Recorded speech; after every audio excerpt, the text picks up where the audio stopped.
पती आहेत, जोग घेतलाय, आई म्हणून भिक्षा मागितली आणि प्रथम क्रमांकाच्या पत्नीने मुठभर भिक्षा मागली, मान खाली घातली, डोळ्यातनं पाणी टपटपत होतं.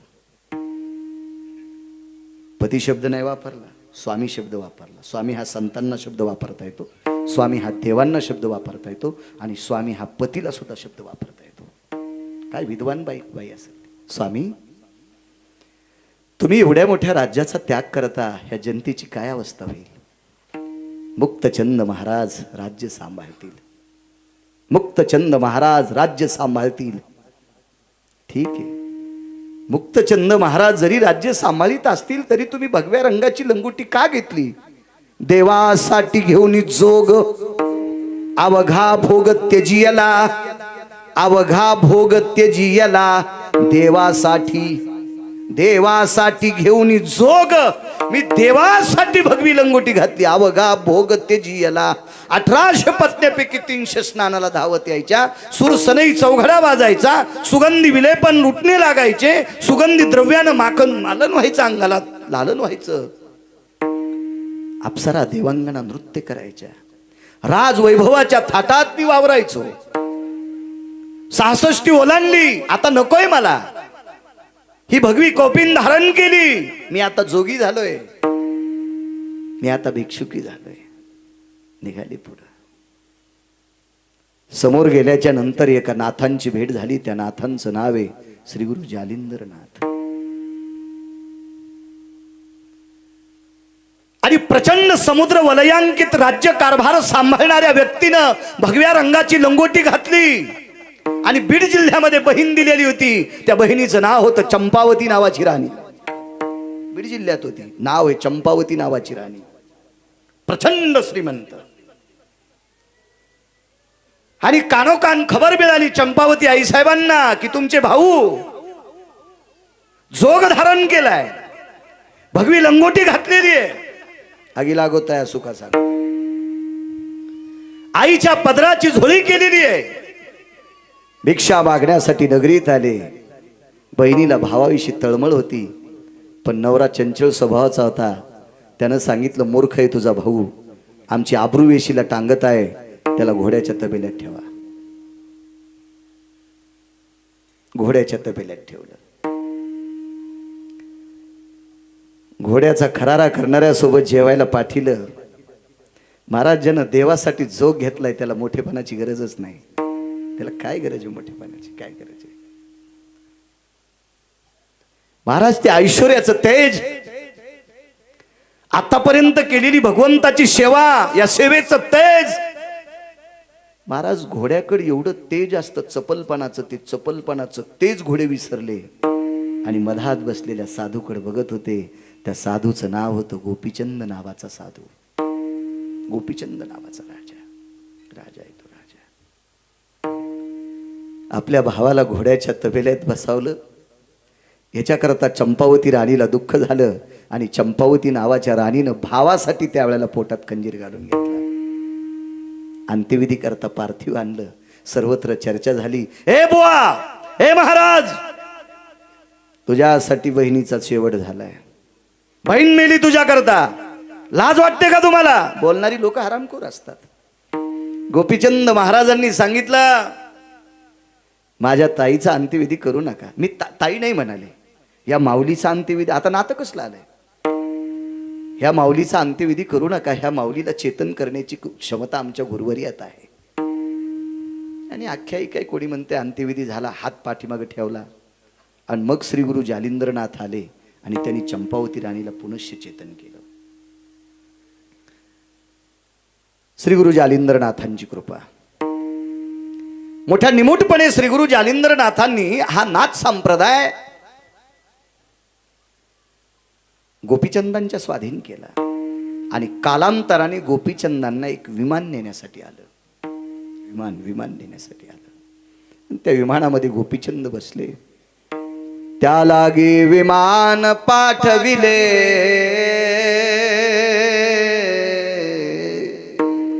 त्या लागे विमान पाठविले, त्या विमानात गोपीचंद बसले. स्वर्गाच्या काही ठराविक अंतर कापल्याच्या नंतर गोपीचंद महाराजांनी त्या विमानाच्या चालकाला, सारथ्याला सांगितलं, दादा थांबवता का विमान?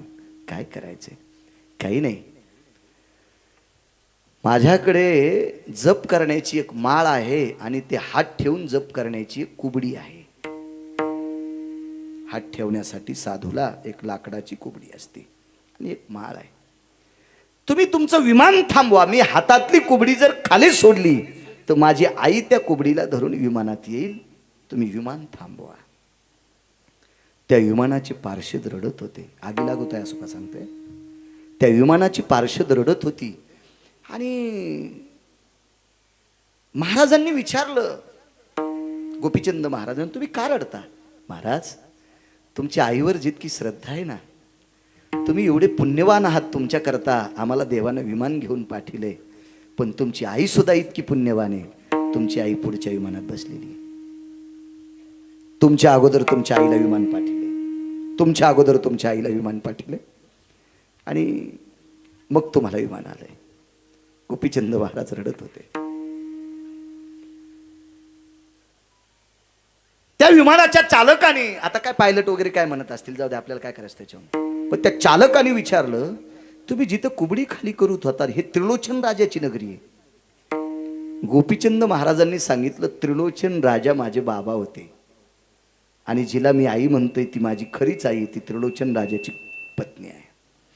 आणि मग त्या, जाऊ द्या पुढचा प्रश्न यमधर्माचा, पण आपण सारथ्याचं विचारू. त्या विमानाच्या सारथ्यानं, चालकानं विचारलं, एवढं मोठं वैभव असताना तुम्ही भगव्या रंगाची लंगोटी घातली, आईच्या पदराची झोळी केली आणि तुम्ही भिक्षा मागत, अख्खं जीवन भिक्षा मागत जगलात. लाखो, तुमच्याकडे 22,000 प्रांतीय राजे होते, 22,000. सगळ्यात मोठे जास्त राजे कोणाकडे होते तर जरासंध, महाभारतातला हरामखोर, ज्याच्या आईनं ज्याचा सांधा जोडला म्हणून त्याला जरासंध म्हणत होते प्रमोद बुवा.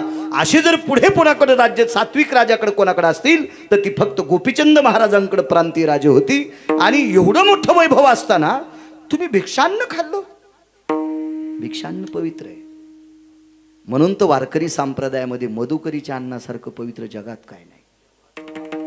मधुकरीच्या अन्नासारखं, ज्यांनी मधुकरी खाऊन गाथा ज्ञानेश्वरी निष्ठेनं पाठ केली का, त्यांना जग हृदयात ठेवील नवल नाही, विटेवरचा मालक सुद्धा हृदयात ठेवतो. त्याच्यावर निष्ठा असली पाहिजे, प्रेम असलं पाहिजे. त्या सारथ्यानं विचारलं, एवढं वैभव असताना तुम्ही ही 3-3.5 बोटाची कोपीन बांधली आणि आईच्या पदराची झोळी केली, भिक्षा मागितली, कशा करता? सारथ्याच्या तोंडावून हात फिरीला, विमानाच्या सारथ्याच्या, त्या चालकाच्या तोंडावून हात फिरीला, दादा हे तुला फक्त थोडंच माहित आहे, ह्या नगरीला बघून तू भुललास.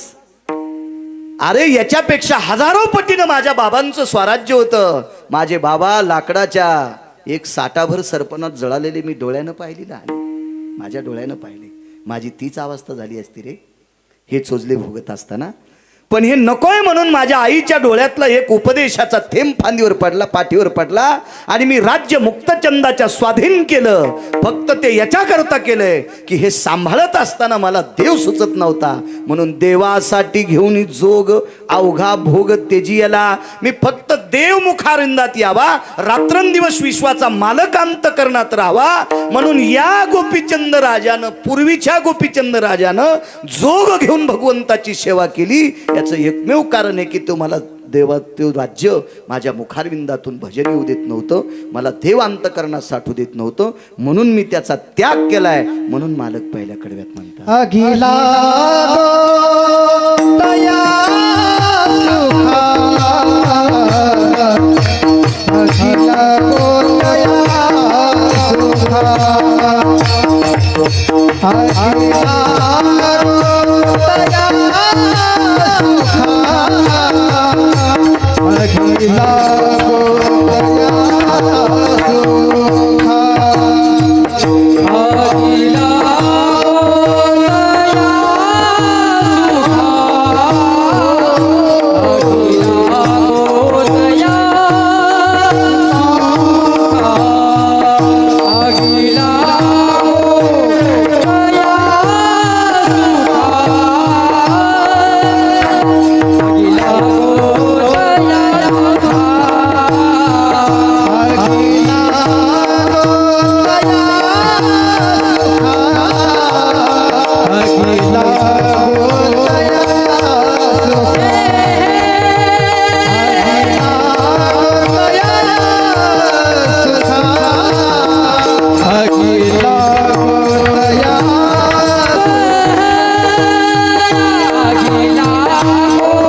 काय वैभव असेल हो गोपीचंदाला, फक्त देव तोंडाला येत नाही याच्याकरता राज्याचा त्याग केला.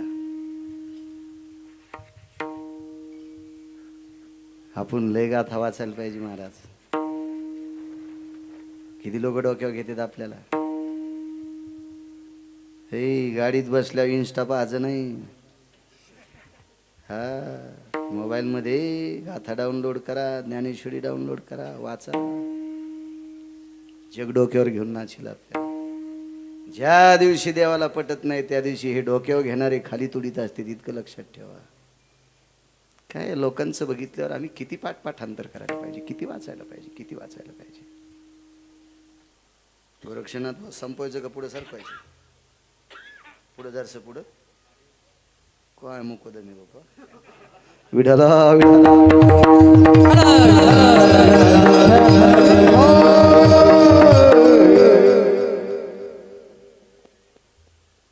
धर्मराजा झाले. भारतीय संस्कृतीला, इंद्रप्रस्थाला, हस्तिनापूरला, दिल्लीला लाभलेला राजा. द्वापार युगातला राजा म्हणजे भजन करणारा राजा होता.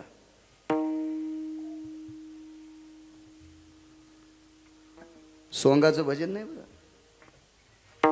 हो, तुम्ही राजलोकाने केलेले सोंग जरी तोंडाव म्हणत नसतील तरी माघारी लक्षात येत आहे सोंगाडी राजे कोणते असतील म्हणून. हो, सोंग नाही करायचं, नाटकं नाही करायची. एक कुठे अर्जुन, कुठे? भीमदादाने विचार केला, सगळ्यांना सांभाळून नेणारा भाऊ आज सूर्यास्त झाला तरी येत नाही, कुठे असेल? प्रचंड राक्षसांचं वास्तव्य त्या जंगलात होतं. पण भीमाला खात्री होती आपल्या पार्थ नावाच्या, अर्जुन नावाच्या भावाला काय मिळावी आली राक्षसांवर बडायची. लाखो राक्षसाच्या बळाची शक्ती ज्याच्यात आहे त्याला राक्षस काय करतील. पण दादांनी काम सांगितले, धर्मदादांनी काम सांगितले, अर्जुनाला सापडणं गरजेचं आहे. आणि सूर्य मावळल्याच्या नंतर जंगलात हातात मशाल नाही, काही नाही. आणि भीमदादा अर्जुनाचा शोध घेण्याकरता निघाले. शोध घेण्यासाठी निघाले, शोध घेण्यासाठी.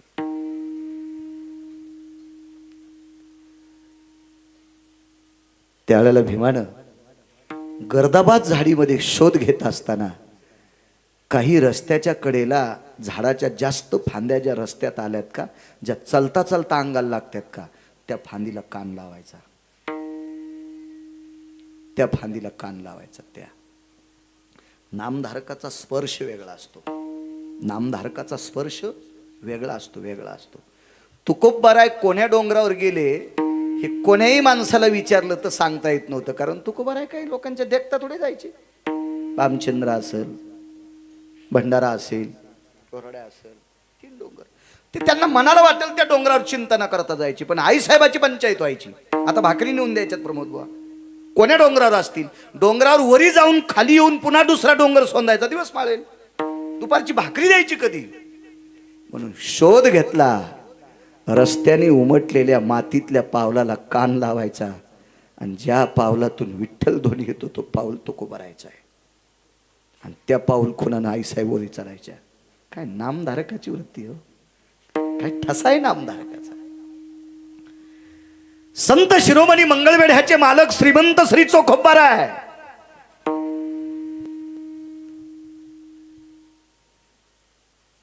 कुसाचं बांधकाम चालू होतं. कुश या शब्दाचा अर्थ गावकोस, याचा सामान्य अर्थ, तुमचा प्रचलित अर्थ कंपाऊंड.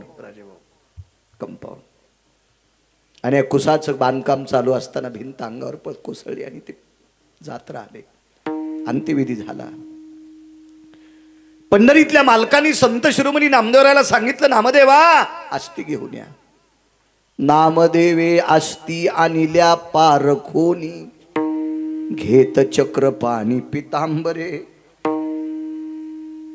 पारखणे म्हणजे ह्या चोखोबारायच्या असतील. 450 लोक मिळते प्रमोदजी.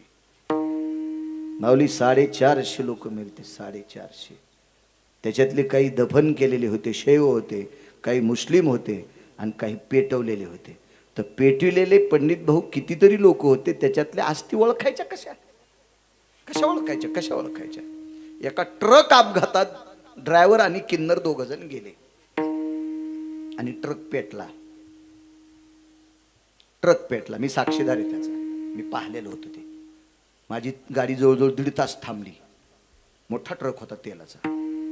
आणि कालांतरानं 1.5 तासाच्या नंतर अग्नी शांत झाला. पण ड्रायव्हरच्या सीटवर कोण बसलेला होता आणि कंडक्टरच्या सीटवर, ते कंडक्टरच्या सीटवर कोण होता ट्रकच्या, हे दोघांना ट्रक चालवता येत होता. पण आता याच्यापैकी कोण असेल आपला आणि कोण असेल त्यांचा? दोघं 2 आडनावाची होती, दोघं 2 जातीची होती. निमूटपणे घरातल्या सगळ्या लोकांनी 4-4 अस्थी उचलल्या आणि त्याच्यावर विधी केला. कोणती कोणाला कळली असेल का ती अस्थी? त्याच्यावर नाव थोडंच होतं. मग इकडे एवढी मोठी मिस्त्री गौंडी जाळले, याच्यातल्या अस्थी ओळखायच्या कशा? नामदेवरायांनी अस्थी कानाला लावल्याबरोबर ज्या अस्थी विठ्ठल म्हणतात त्या चोख राहायच्या. हा नामधारकाचा ठसा आहे, हा नामधारकाचा ठसा आहे, नामधारकाचा ठसा आहे. मारुतीरायाला सांगितलं, हनुमंताजी तुम्ही सीतेच्या शोधाकरता चाललेत? हो, मला खात्री आहे तुम्ही शोध घेताल. देव रडत नव्हता बरं, अंतःकरण रडत होतं, देव रडत नव्हता. एक लक्षात घ्या, द्वापार युगामध्ये कृष्ण परमात्मा कधीच रडले नाही. आणि जे रडले असतील तर ते फक्त सात्विका करता रडले, राज्या करता, पुरुषार्था करता, वैभवा करता कधीच नाही रडले देव. अद्याप नाही, अद्याप नाही. ते फक्त भक्ताच्या करुणे करता. हनुमंता तुमच्या कार्याची पोचपावती मला माहिती आहे, तुम्ही सीतेला सापडिताल. पण मारुतीरायाने विचारलं, आई साहेबाला कसं ओळखू? हनुमंता जिथं भाजी सीता बसलेली असेल ना रे, त्या ठिकाणची जागा रामराम म्हणते. मारुती जिथं सीता बसलेली असेल ना, ज्या झाडाखाली बसलेली असेल ते झाड सुद्धा रामराम म्हणते. त्या ठिकाणचे खडे आणि पानं सुद्धा रामराम म्हणतात. ही नामधारकाची ओळख आहे, ही नामधारकाची ओळख. एकदा अर्जुनानं देवाला विचारलं होतं, देवा तुमची सख्खी बहीण माझी पत्नी आहे, माझी सुभद्रा. तुमची सख्खी बहीण माझी पत्नी आहे सुभद्रा, आणि द्रौपदी सुद्धा माझी पत्नी आहे. पण तुम्ही तुमच्या सख्ख्या बहिणीपेक्षा द्रौपदीकडे जास्त का जाता? तिला का मानता, का मानता? तर भगवंत तासभर रडत असतील. हा शब्द खोटा आहे, खोटा आहे. देव दिवसभर तिथंच बसून होते. अर्जुनानं दुसऱ्या दिवशी सकाळी देवाला विचारलं, देवा माफ करा, याच्यानंतर मी असा प्रश्न तुम्हाला, तुमच्या डोळ्यातून पाणी येईल असा प्रश्न मी कधी करणार नाही. अर्जुना उत्तर देतो रे पार्था, किरीटी उत्तर देतो तुम्हाला, ऐका. कारण तुमचा प्रश्न मी अनुत्तरित ठेवीत नाही. कारण माझ्या सख्ख्या बहिणीपेक्षा मानलेली द्रौपदी मला का आवडती? तुमच्या अंगातून निघालेले रोम कृष्ण कृष्ण म्हणतात. तुमच्या शरीराची सेवा माझी सख्खी बहीण करते, याबद्दल दुमत नाही. पण तुमच्या शरीरावरचे रोम सुद्धा कृष्ण कृष्ण म्हणतात. इतकी सेवा द्रौपदीनं केली, इतकी सेवा द्रौपदीला केली, इतकी सेवा द्रौपदीला केली की द्रौपदीनं केस विचारल्याच्या नंतर खाली पडलेला डोक्याचा केस, तो केस इतका कृष्ण म्हणतो की ती जागा कृष्णमय होती. हा द्रौपदीच्या भक्तीचा पुरुषार्थ आहे, हा द्रौपदीच्या भक्तीचा पुरुषार्थ आहे.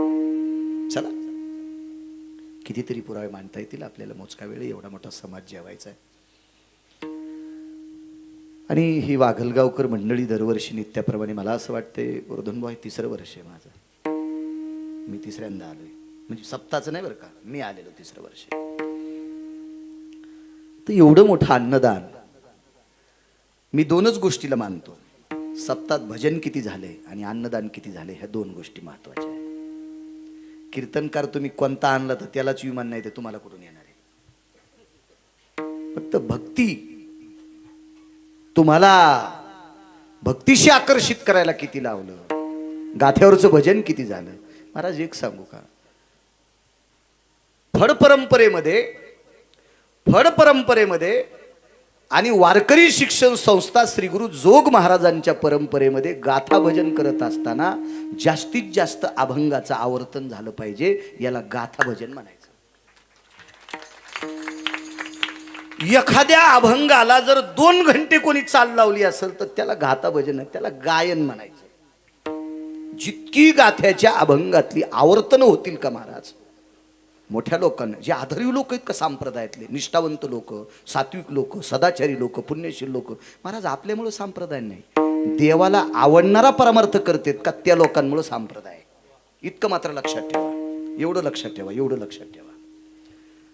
मला कधी कळालं संप्रदाय कोणामुळे जिवंत आहे? महिन्याची वारी सुरू केल्यामुळं. महाराज अशी काही लोक आहेत बुवा की त्यांना कीर्तन येत नाही, त्यांना भजन येत नाही, अशी काही बरं का, पण अविरत भगवंताचं नामचिंतन. आळंदी ते पंढरी, पंढरी ते आळंदी, 48 दिवसाचा पंढरपूरला मुक्काम, शुद्धवारीला आल्यावर की वद्यवारीला पुन्हा आळंदी देऊची वारी. अख्खं जीवन खांद्यावर पताका घेऊन नुसतं रामकृष्ण हरीचा टाभ म्हणत अख्खं जीवन वारीमध्ये घालतात. या लोकांमुळे संप्रदाय, या लोकांमुळे, या लोकांमुळे.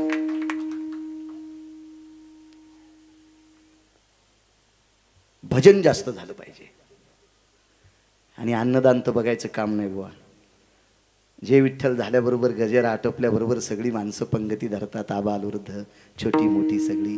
मारुती रायाचा प्रसाद येतो, जाज्वल्य अधिष्ठाने मारुती रायाचं. कारण मूर्ती ही प्रसादिक आहे, प्रसादिक मूर्ती आहे. मी समोर जाऊन एकदा पायाला डोकं लावून अलीकून आली परीकून दर्शन घेतलं आणि समोर आल्यावर लोटांगण घातलं. लोटांगण याच्याकरता घातलं, मला मारुती राय आता पुन्हा बसायची वेळ येऊ देऊ नका. नर्मदा मैयाच्या कृपेने उभं राहून कीर्तन करतोय, आता पुन्हा बसायची वेळ येऊ देऊ नका याच्याकरता. तुम्ही म्हणले आमचे मारुती राय नवसाल पावतेत, आपला तेवढाच नवस आहे, मला बसू देऊ नकोस. मला काय नाही मागायचं. यानं तर मग जिरून टाकला, इझून टाकलाय, काही संबंध नाही त्याचं. काय ते अन्नमान धन हे तो प्रारब्ध आधी, त्याचं काय नाही. नशीब चांगलं असल्यावर कठाळे सुद्धा कोणाची मका खातेत, आणि नशीब खराब असल्यावर आवत वाढणारी सुद्धा वाळलेली गवत खाते. आवताचा बैल काय खातू? वाळलेली. आणि देवाला सोडायला कठाळ्या, मकाच्या कमराच हानी तू. मकाचा शेंडा बी हानीत नाही, बुडा हानीत नाही, काय हान तू? कमरा. बिट्या कमरावच असतात का कंस? हा प्रारब्धाचा खेळ आहे. गरीब होणं श्रीमंत हा प्रारब्धाचा भाग आहे. पण भक्तीत आणि हा मोठा, याला प्रारब्ध म्हणतात, याला सायासानं करावं लागेल. ते मारुती रायने आपल्याला द्यावं, बाकी नको काही. या गोष्टी होत राहतील. आपलं प्रारब्ध चांगलं असेल तर याच्याही पेक्षा गोड, आपलं खराब असेल तर भिकारी, पण देवाचा व्हा, देवाचा व्हा, देवाचा व्हा. चला, म्हणून तुमच्या या दोन्ही गोष्टीला गोडवाय. गाथ्याचं भजन होतंय, पत्रिकेवर नाव पाहिलं छानसं. आणि पंक्तीच्या बाबतीत तर मी साक्षीदार आहे 3 वर्षाचा. भजनाला जरी हजर नसेल दुपारच्या गाथ्याच्या, पण गाथ्याचं भजन पत्रिकेवर मांडलेलं आहे. आणि पंक्तीचा मी साक्षीदार आहे. मी इथून उठायच्या अगोदर पंक्ती बसतात, उतरायच्या अगोदर. गावकऱ्यांना धन्यवाद. मगाशी आप्पासाहेब तुम्हाला पुन्हा एकदा मागतो, तुमच्या सहकाऱ्यांना, गावातल्या तुमच्या तरुणांना, ज्येष्ठांना, वयोवृद्धांना, मायमावल्यांना पुन्हा एक मागणी मागतो आप्पासाहेब, की तुम्हाला हे धर्मकार्य करण्याची सद्बुद्धी आणि ताकद माझ्या मारुती रायने तुम्हाला देव. हाही नवस देवाच्या पुढे करतोय. विठाला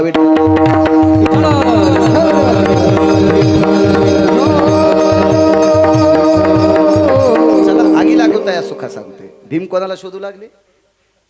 अर्जुनाला. वा, तासात येत माणसं. आणि खरंच आहे, तुम्हाला एक सांगावं का, सुगरणबाईनं त्या लोकांसाठी स्वयंपाक करावा ज्याला चौकळ तिथे यायला.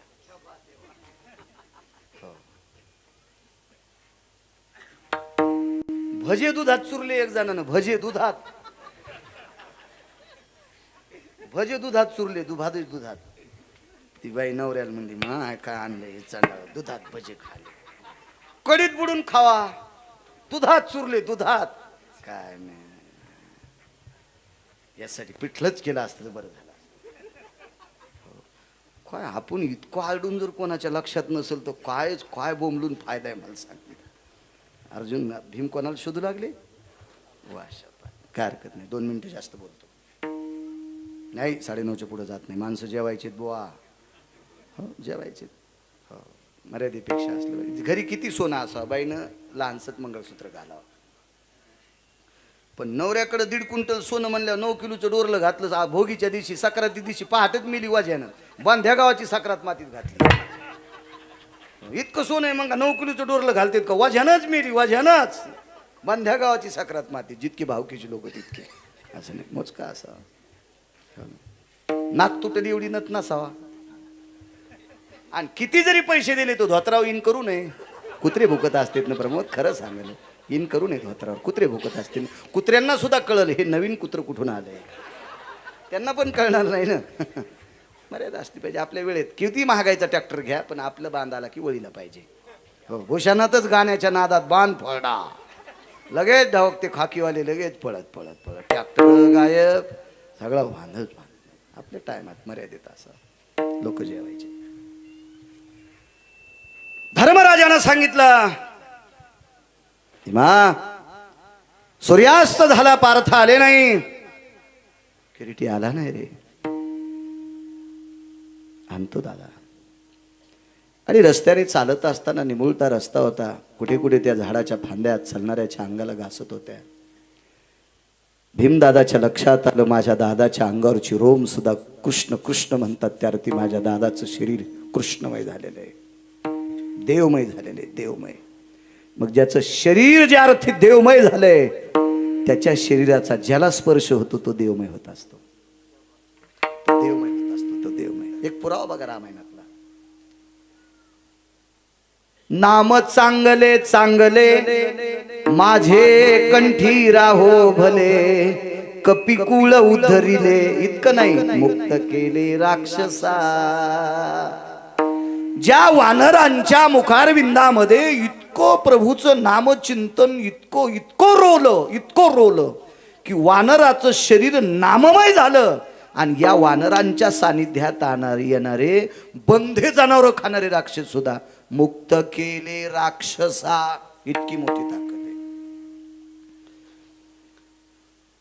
मलया निळू बावनिया अशी काही चंदन येत. येळू जर सोडून दिला, येळूचं झाड जर सोडून दिलं तर बेसरम जरी लावलं तरी सुगंधी करते. आता येळू का करत नाही ते पुन्हा कधीतरी सांगेल. सगळ्या गोळ्या एखाद्या घातल्यावर रिॲक्शन येत असते. म्हणून बैल 2 आणि जमीन 300 एकर, एवढी पाळी एखाद्याची कशी होईल. फक्त येळू मात्र नाही, बोरी, काटाळ बोरी सुद्धा सुगंधी करणे ताकद आहे त्याच्यात. त्या चंदनात ताकद आहे. त्याच्यातला तो सद्भाव आहे, त्याच्यातला गुण आहे. एक सांगू तुम्हाला, खापर जर सोडून दिलं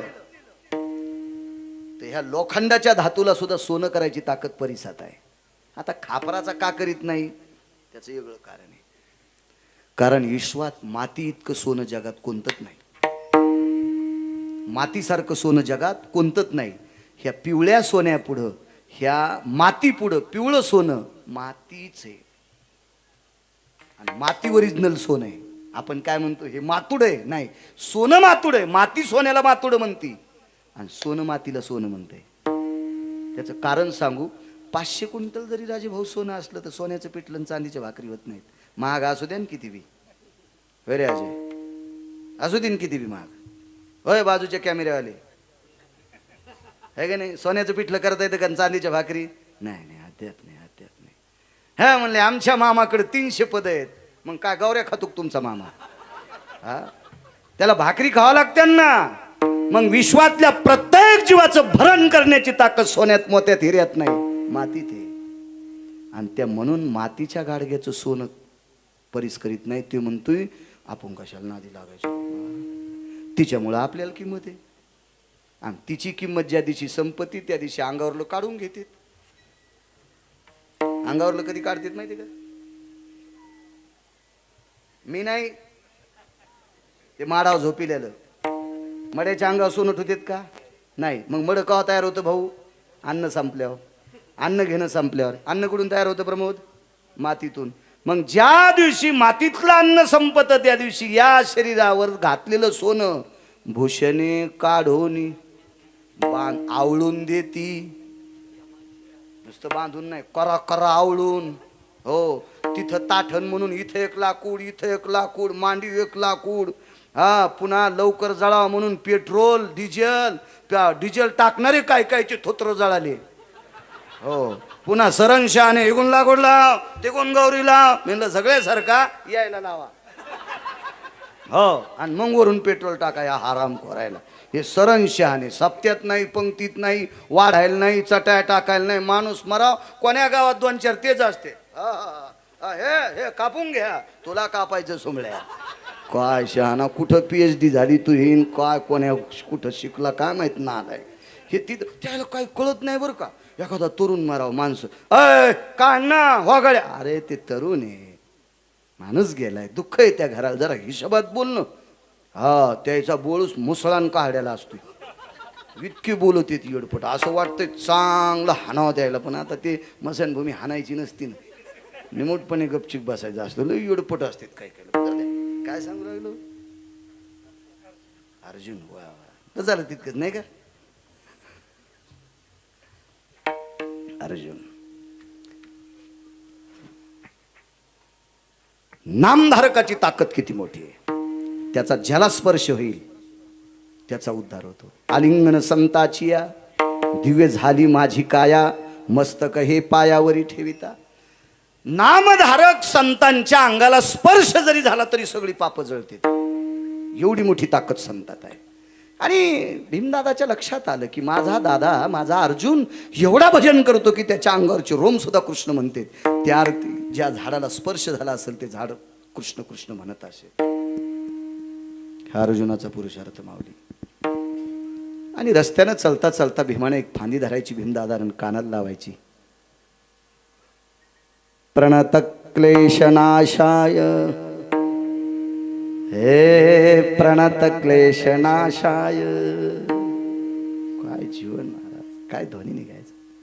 द्वयं यसर्वस्थित मिद्यं कलसूत्रे भयज्जना, मिद्यन भय व्यापा सुजायति मंगलायां, नाम्ने भय व्याप्तियां नारायणो. ओम नमो भगवते वासुदेवाय. त्या झाडाच्या फांद्या दोन्ही सांगत होत्या. अर्जुनाच्या ठिकाणापर्यंत पोहोचले. भावाभावाने गळ्याला मिठी मारली. दादा आलात? कोण सांगितलं? अर्जुन दादा, ज्या ज्या झाडाला तुझा स्पर्श झाला रे दादा, ते झाड सांगत होतं अर्जुन या दिशेने गेला. काय भक्ती असेल, काय श्रद्धा असेल. आणि या ताकदीमुळे या भारत देशाचे राजे झाले. प्रमोद पांडव राजे झाले. प्रचंड त्रास झाला पांडवांना, पण राजे झाले. पांडव राजे झाल्याच्या नंतर धृतराष्ट्र आपल्या पत्नीला घेऊन वनाला निघून गेले. कौरव संपले.